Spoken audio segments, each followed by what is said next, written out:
Good morning dear students.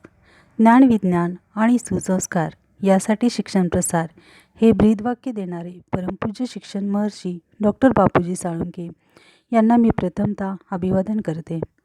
Myself professor सो Jyoti alias Manisha Sanjay Patil from Swami Ramanand Bharati Vidya Mandir and junior college Tasgaon, Swami Vivekanand Shikshan Sanstha Kolhapur. Today we are going to see poem unit 2.6 Money, composed by the poet William H. Davis. We are going to see the appreciation of the poem with the help of this video. Let's see what is the next. Appreciation of the poem is related with 6 points. First one is about the poem, poet or title. Second, theme of the poem. Third, poetic devices, language and style. Fourth, special features, tone and type. Fifth, values and message. Number 6, your opinion about the poem. We are well known with these points regarding appreciation of the poem. See the first point about the poem, poet and title. The poet William H. Davis was a Welsh poet and writer. He became a peddler and street singer in England. After several years of a wandering life, he published his first volume, The Soul's Destroyer and Other Poems. The poem Money tells us about the rich man who wants to be a poor man to find the real happiness. The title is perfect because it is when we do not have money or have lost our money, we realize how important the money is. विद्यार्थी मित्रांनो, कवी William H Davis हे Welsh poet आणि लेखक म्हणून प्रसिद्ध. त्यांनी peddler आणि स्ट्रीट सिंगर या हेतूनं आपलं कर्तव्य पार पडलं इंग्लंडमध्ये. आणि बरंचसं त्यांचं जीवन हे असं भटकंतीमध्ये गेलं. त्यानंतर त्यांना थोडी जीवनाची दिशा सापडली आणि त्यांनी आपला पहिला व्हॉल्यूम कविता संग्रह प्रकाशित केला. त्याचं नाव the souls destroyer and other poems. यामधून ही कविता घेण्यात आलेली आहे. आपल्या कवितेचं शीर्षक आहे मणी. मणी याला मराठीत आपण पैसा असं म्हणतो. पैसा हा सर्व दृष्टीनं व्यवहारामध्ये जगण्यासाठी उपयुक्त ठरणारं साधन आहे. पैशाशिवाय मनुष्य आजच्या जगामध्ये तगू शकत नाही असं आपण म्हणतो. पण या कवितेत एका श्रीमंत व्यक्तीचं चित्रण केलेलं आहे. कवींनी स्वतःलाच श्रीमंत व्यक्ती असं संबोधलेलं आहे आणि स्वतःच्याच दृष्टीतून त्यांनी या कवितेतलं निवेदन केलेलं आहे. तर श्रीमंत माणसाला गरीब व्हावंसं वाटतं, कारण श्रीमंतीमध्ये जी सुखं भेटत नाहीत ती गरिबीमध्ये मिळतात. म्हणून ते सुख प्राप्त करण्यासाठी गरीब असल्याचं नाटक करण्याचं ते ठरवतात. या कवितेचं हे जे शीर्षक आहे ते अगदी परफेक्ट आहे, तंतोतंत जुळणार आहे, समर्पक आहे. कारण ज्या वेळेला आपल्याकडे पैसा नसतो किंवा काही कारणामुळं आपल्याकडचा पैसा संपुष्टात येतो, त्यावेळेला खरं तर पैशाचं महत्त्व आपल्याला लक्षात येत असतं. सेकंड पॉईंट येतो थीम ऑफ द पोएम. यामध्ये कवितेचा आशय व्यक्त करण्यात येतो. The theme of the poem is the effect of money on the behaviour of people. False friends are plenty when a man has money. The poet compares himself to a child with a trumpet. He is not allowed to blow it, for there has been a death. The poet also has seen that The lack of money does not mean lack of happiness. The poor man is able to laugh while a rich man frowns. He feels the rich must become poor to taste the simple joys of life. The poem states that money is a necessity, but it is not only thing to chase. कवितेचा आशय विचारात घेतो आपण तेव्हा लक्षात येतं की पैसा हा खरं तर महत्त्वाचा आहे आणि पैशाचा परिणाम हा संपूर्ण मानवी जीवनावरती, लोकजीवनावरती, त्यांच्या वर्तनावरती होत असतो. पण बऱ्याचदा असं आढळतं की ज्या वेळेला एखाद्या व्यक्तीकडे पैसा असतो त्यावेळेला त्याच्या अवतीभोवती मित्र म्हणून जमणारी मंडळी ही बहुतांशी तकलादू असतात, फसवी असतात, पैशाच्या पाठी लागलेली असतात, चैनीसाठी जमलेले असतात. यामध्ये कवी स्वतःची तुलना एका लहान मुलाशी करतो की ज्या लहान मुलाकडं एक ट्रम्पेट आहे, पिपाणीसारखं वाद्य आहे, परंतु त्याला ते वाजवण्याची परवानगी नाही. ते जर वाजवलं तर मृत्यू अटळ आहे अशी भीती घातली जाते. त्याप्रमाणे पैसा आहे पण तो पैसा घातक कसा ठरतो याच्याबद्दल हे प्रतिकात्मक रूप वापरलेलं आहे असं म्हणायला हरकत नाही. कवींच्या मते त्यांनी पाहिलं की जर माणसाकडं पैशांचा अभाव असेल तर त्याचा अर्थ असा नसतो की पैसा नाही म्हणजे आनंद नाही, सुख नाही असं काही नसतं. तर गरीब मनुष्य हा सुद्धा एखाद्या श्रीमंत व्यक्तीपेक्षा अधिक आनंदी राहू शकतो आणि सतत हसतमुख राहू शकतो. उलट बऱ्याचदा काय होतं तर जे श्रीमंत व्यक्ती असतात त्या श्रीमंत व्यक्ती या गांभीर्यानं जगत असतात. बऱ्याचदा कपाळाला आठ्या घालून निराश आयुष्य ते जगत असतात आणि तेव्हा he feels the rich must become poor to taste the simple joys of life असं म्हटलेलं आहे. आणि याच्यामध्ये श्रीमंत व्यक्ती या गरीब व्यक्तीप्रमाणे जर जगण्याचा प्रयत्न केला तर कदाचित त्यांना आपल्या जीवनातील साध्या साध्या गोष्टींमध्ये आनंद शोधण्याचा प्रयत्न करता येऊ शकतो. यामध्ये मनी या बाबतची म्हणजेच पैसा या घटकाची नेसेसिटी आवश्यकता तर आहे, परंतु केवळ पैशाचा पाठलाग करणं म्हणजेच जीवन नाही असं मत मांडलेलं आपल्याला दिसून येईल. पुढचा पॉईंट आहे poetic devices language style. The poet has used the poetic devices like inversion, simile, repetition, alliteration, onomatopoeia and antithesis. It is rich in poetic devices. कवितेमध्ये वापरण्यात आलेले अलंकार, भाषेचा आविष्कार यातून आपल्याला पाहायला मिळतो. यामध्ये या बऱ्याच प्रकारच्या फिगर्स ऑफ स्पीच अलंकार वापरलेले आहेत. त्यामुळे ही कविता भाषा आविष्काराच्या दृष्टिकोनातून श्रीमंत बनलेली, संपन्न बनलेली कविता आहे असं म्हणायला हरकत नाही. The language of the poem is simple but applicable to life. Repetition of the word money stress the way man gives money too much importance when it actually takes away our happiness. या कवितेची भाषाशैली जर बघितलीत तर अगदी simple आहे, साधी सोपी आहे आणि जीवनाला ॲप्लिकेबल आहे. ती अगदी जीवन जगण्यासाठी उपयुक्त ठरणारी आहे, उपयोजित पद्धतीची आहे. या कवितेत तुम्हाला मणी हा शब्द पुनरावृत्त झालेला दिसेल आणि त्या शब्दावरती थोडासा जोर दिलेला आहे असं आढळून येईल. याचं कारण असं की मनुष्य प्राणी हा पैशाला खूपच महत्त्व देतो, परंतु खरं पाहिलात तर पैसा हा आपला आनंद हिरावून घेतो. The poet has used comparative style.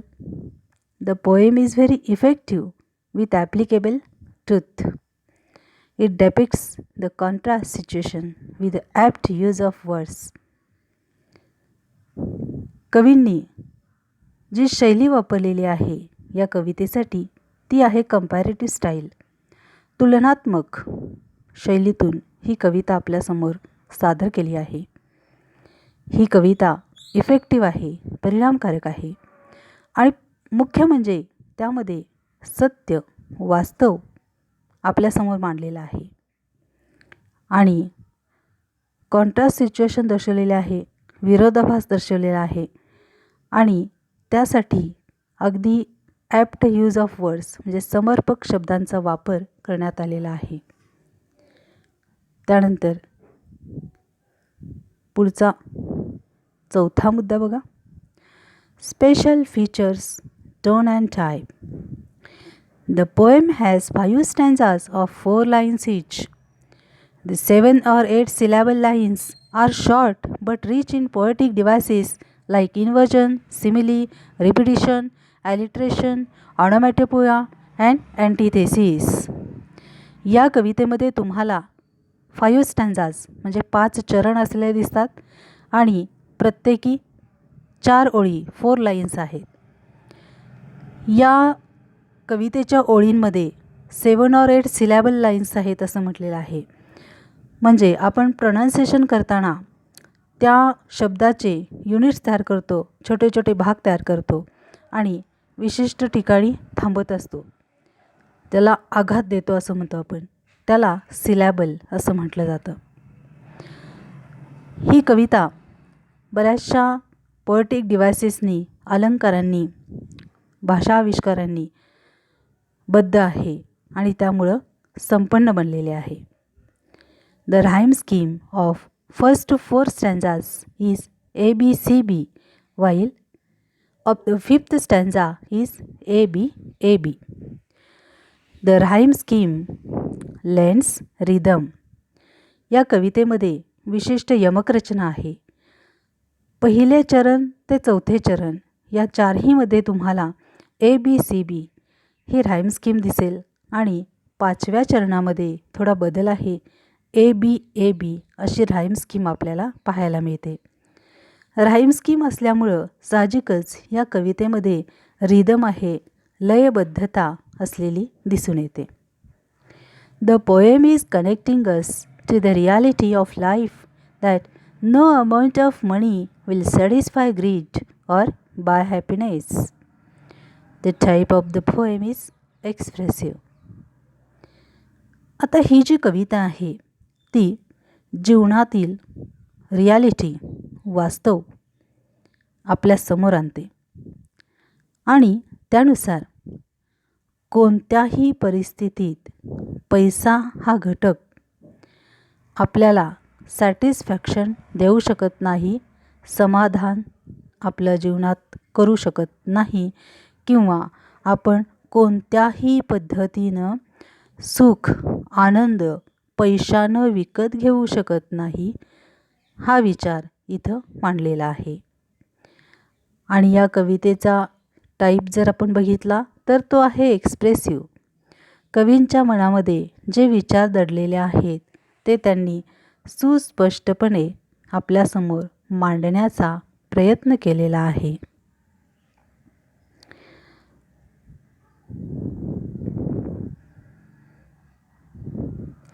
त्यानंतर पुढील स्लाईड बघायची आहे आपल्याला, परंतु एक क्षण थांबा. परत एकदा आपण पाहतो आहोत पॉईंट्स कसे कसे आले. आणि आता 5वा मुद्दा काय येतो आहे बघा, व्हॅल्यूज मेसेज या स्वरूपात येतो आहे. The man gives money too much importance when it actually takes away our happiness. The poem is very useful to remind us the value of money. Actually, money is a necessity. It is not the only thing to chase. The message of the poem is that money does not bring happiness. The poor are cheerful while the rich are worried. या कवितेतून जे मूल्य व्यक्त केलेले आहेत किंवा जो संदेश देण्यात आलेला आहे त्या संदर्भात आपण ज्यावेळेला विचार करतो तेव्हा असं दिसून येतं की मनुष्य हा पैशाला अतिशय महत्त्व देत असतो, परंतु पैसा हाच काय करतो, आपला आनंद आपल्यापासून हिरावून घेतो. आणि या कवितेतून तसं म्हटलं तर पैशाचं महत्त्व, मूल्य सांगितलेलं आहे, परंतु हे पण खरं आहे की पैसा हा नेसेसिटी आहे, अत्यावश्यक आहे, ती गरज आहे, परंतु त्याचा अर्थ असा नाही की पैसा म्हणजे सर्वस्व आहे. म्हणून म्हटलेलं आहे, it is not the only thing to chase. पैशाचा पाठलाग करीत राहणं, पैशाच्या पाठी लागणं म्हणजे सुख समाधान प्राप्त करणं असं अजिबात नाही. या कवितेतला संदेश जर आपण कोणता असं म्हणालात तर मनी डज नॉट ब्रिंग हॅपीनेस. पैसा आनंद, सुख आपल्याला मिळवून देऊ शकत नाही. खरं तर गरीब व्यक्तीसुद्धा नेहमी चिअरफुल, आनंदी, उत्साही राहू शकते, परंतु पैसा असून देखील श्रीमंत व्यक्ती मात्र वरीड असते, काळजीनं व्यापलेली असते, दुःखानं, यातनांनी वेढलेली असते, असं कदाचित तुम्हाला आढळून येईल. आता पुढची स्लाईड परत पाहायची आहे आपल्याला आणि त्यात हा 6वा मुद्दा तुम्हाला दिसतोय, your opinion about the poem. It is sed that money makes the world go round, but according to the poet, money does not mean everything in life. If a person is satisfied with what is on hand, then he is happy. Money is only a medium to purchase our needs. One cannot give money and buy a bag of joy. Money can be stolen, but joy cannot be stolen. One can earn money but not happiness. I agree with the poet that poor men need not go up as rich men should come down. This poem is very effective, stating the message that money cannot purchase happiness and contentment. The rhyme scheme is also perfect with the rhythm. या कवितेविषयी माझं जे मत तयार झालेलं आहे ते यानुसार आहे, पण तुमची मतं काही थोडी वेगळी असू शकतात. इथं तुम्हाला आपलं मत मांडण्याची संधी आहे. मुक्तपणे तुमच्या मनात या कवितेविषयी जे विचार येतात ते तुम्ही इथं मांडू शकता. तर मला काय वाटतं पहा, पैसा हा खरं म्हणजे सगळ्या जगाला चालवतो असं म्हणता येईल, परंतु तरी पण कवींच्या मताशी मी सहमत आहे की पैसा म्हणजे सर्वस्व नाही. जर व्यक्ती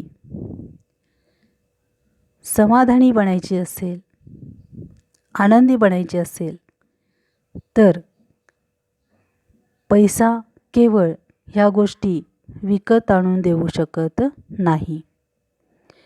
पण पैसा हे माध्यम ठरू शकतं आपल्या गरजा भागवण्यासाठी.